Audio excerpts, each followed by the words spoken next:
The air crackled with a renewed ferocity in late May 2025. The skies over Ukraine weren't just screaming with the usual artillery and drones anymore, but something far more devastating was falling. The FAB-3000 M54. So what exactly happened when this 3-ton beast hit? What does it reveal about Russia's shifting war strategy?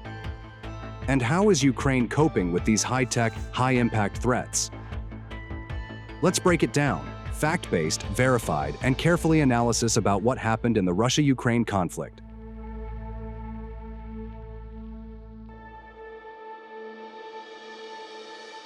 On May 31, 2025, the attack on Komar marked a milestone in Russia's precision strike capabilities.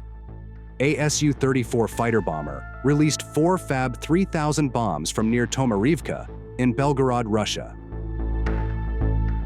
The target? A Ukrainian weapons depot, and more. Thermal drone footage confirmed direct hits on ammunition storage facilities, highlighting improvements in targeting systems. The first video shows the defeat of the hospital building, where, according to intelligence reports, the headquarters of the 141st Separate Mechanized Brigade of the Armed Forces of Ukraine was stationed. The second video is a strike on a temporary accommodation facility for the Armed Forces of Ukraine. But this wasn't a standalone event. Just a week later, June 7th, the city of Sumy faced a layered assault. Tornado-S rockets struck first.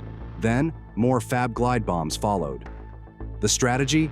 Hit hard, then hit again before defenses can react.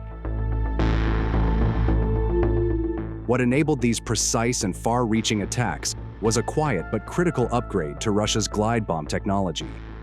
According to Borisenko, the FAB bombs used in both the Komar and Sumy operations were outfitted with what's known as the Unified Gliding and Correction Module Extended Range, or UMPK-PD. These upgraded kits extended the operational reach of Soviet-era bombs, giving Russian forces the ability to launch from deeper behind the front lines while maintaining accuracy. This technological evolution, merging Cold War firepower with 21st century guidance systems, is now central to Russia's offensive doctrine.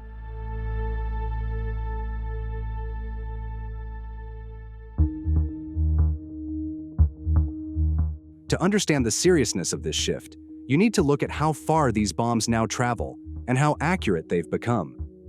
The FAB-3000 on its own is a weapon of pure destruction, but when paired with the upgraded UMPK-PD guidance kit, it evolves into a long-range precision strike platform. The range has increased significantly.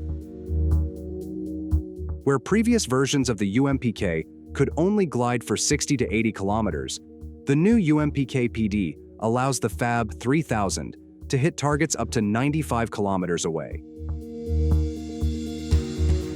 The upgraded glide bomb kits, originally introduced in late 2023, have undergone steady development, with the first known footage of a UMPK-PD-equipped Su-34 surfacing only in March 2025. The Russian Aerospace Forces conducted a precision airstrike on deployment points and troop concentrations of the Ukrainian armed forces in Zaporizhzhia Oblast. The operation, executed by Su-34 fighter bombers, utilized FAB-500 M62 bombs equipped with upgraded modules. The upgrade includes an enlarged wing, a reinforced mounting system, and improved guidance. These bombs are dropped from altitudes of around 9,000 meters and can reach speeds of 700 to 800 kilometers per hour. Their extended glide path gives pilots more safety, allowing them to stay far behind front lines.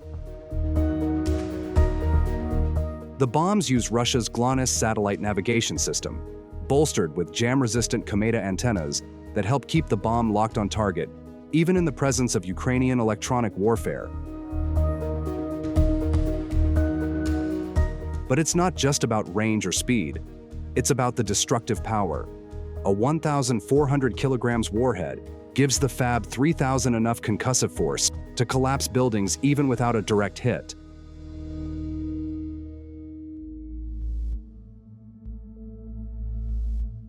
But long-range strikes come with their own risks. The longer a bomb glides, the longer its guidance system is exposed to potential interference. Ukrainian forces have grown increasingly capable in electronic warfare, and the risk of signal jamming is rising. The satellite navigation guiding these bombs can be compromised the longer it's in flight. To counter this, Russia is adapting quickly. The newer UMPK-PD kits are now being fitted with more satellite antennas. Some bombs reportedly carrying up to 12 Komar receivers. The goal is simple: overwhelm Ukrainian jamming efforts with redundancy and stronger signal integrity. So, while extended range offers safety for Russian pilots and deeper strike capability, it also means more time for Ukrainian EW units to detect, disrupt, or redirect the incoming bombs. It's a high-stakes balance of technology and timing, and both sides are racing to get the upper hand.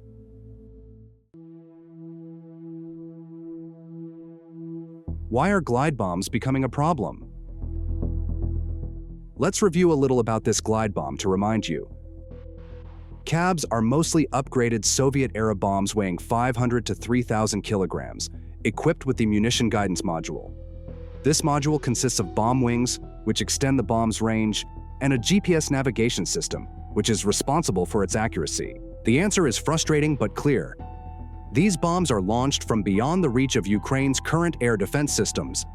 Even worse, the bombs are hard to detect mid-flight, and when a 3-ton weapon drops at nearly 800 kilometers per hour, a near miss can still flatten a building.